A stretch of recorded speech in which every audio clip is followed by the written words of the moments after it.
Welcome back to Business English Class, where we help you speak with clarity, confidence, and influence. I'm David. And I'm Emma. Today we're giving you a toolkit for those make or break moments. How to answer tough questions in meetings without freezing. We've all felt that blank screen moment. The fix is not magic. It's structure, phrases, and calm delivery. Let's build that together. A confident 2-second pause tells the room you're thinking, not panicking. Pair it with acknowledgement. You can use phrases like, "That's a great question. Let me think for a moment." Or, "Thanks for raising that. Here's how I'm approaching it." That pause plus phrase combo really resets your brain and sets a calm tone for the entire room. Next up is clarify and narrow. If a question is broad or vague, narrow it before attempting to answer. This buys you crucial time and ensures you address the correct underlying question rather than just guessing. For example, you can say, "Just to confirm, are you asking about timelines or scope or both?" Or, "To make sure I'm on the same page, you're saying..." Clarifying really helps you avoid answering the wrong question entirely. It's about being precise. Now let's talk about structuring your answer with what we call the rule of 3. Structure calms nerves both for you and for your audience. Use a simple 3-part frame to deliver your answer. It makes it digestible and easy to follow. Some phrases you can use are, "Here's how I see it. First, second, third."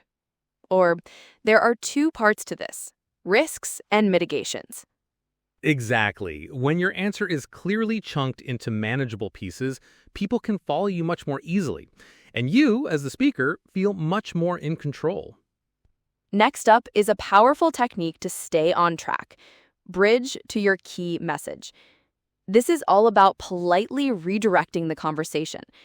If a question pulls you off topic, bridge back to your main point. You can acknowledge the question, but gently guide the discussion back to what's most relevant. Here are some phrases you can use. "That's related, and the key point is..." Or, "Before we go deeper there, let me quickly share what matters most." Bridging is essential because it avoids those unproductive rabbit holes that meetings can sometimes fall into. You respect the question that was asked, but you keep the conversation focused on the most important points. Now for point number 5. Admit limits and commit to a follow-up. This is crucial for building trust. Confidence isn't about knowing every single answer. It's about being honest when you don't, and then having a clear plan to get the information. So if you don't have the data right there, commit to a timely follow-up. You can say, "I don't have that data here, but I'll confirm by 5 p.m. today." Or, "Let me verify with the finance team and get back to you tomorrow." Those time-bound commitments really build trust with your audience. They show you're reliable and proactive even when you don't have an immediate answer. Moving on to point number 6, reframe a hostile question. This is all about reducing the heat and keeping momentum. Sometimes questions come with a bit of an edge, a hostile tone or hidden emotion. The key here is to depersonalize it. Separate the emotion from the actual content of the question, and then address the useful core of the inquiry. This allows you to acknowledge the concern without getting defensive.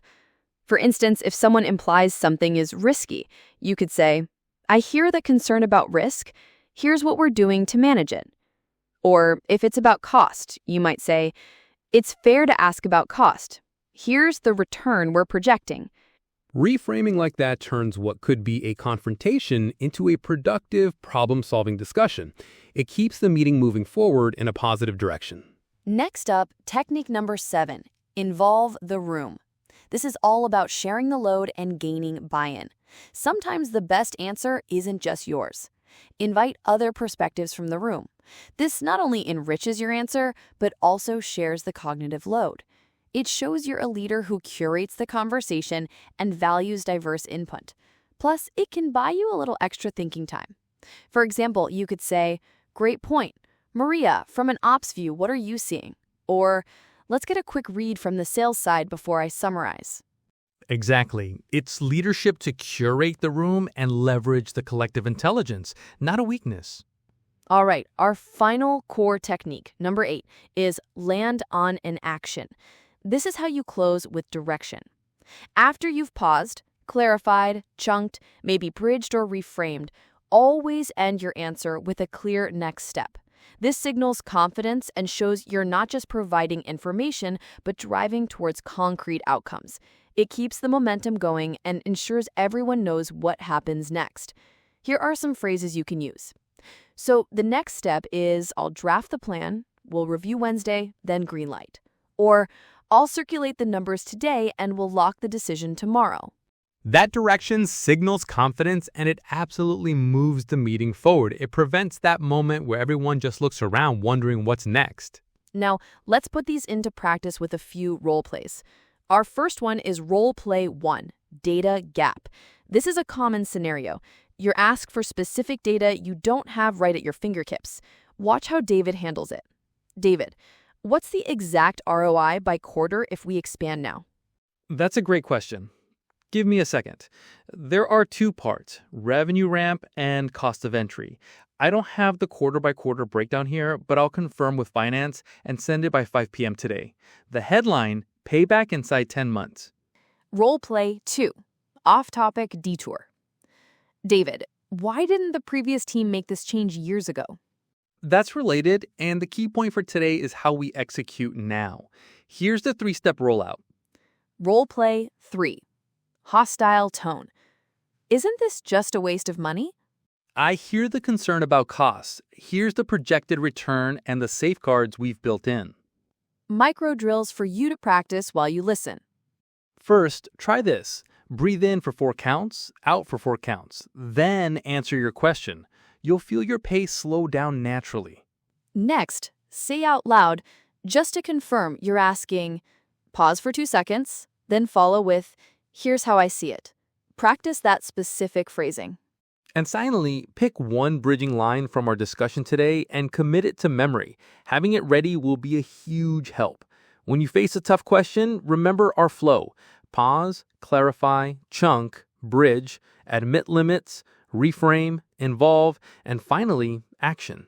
Exactly. Save this episode and rehearse these phrases until they feel natural. That's the secret to staying calm and in control under pressure. Thanks for listening to Business English Class. Do share this episode with a teammate who has a big meeting coming up soon. And follow for more episodes that will help you level up your professional English every week.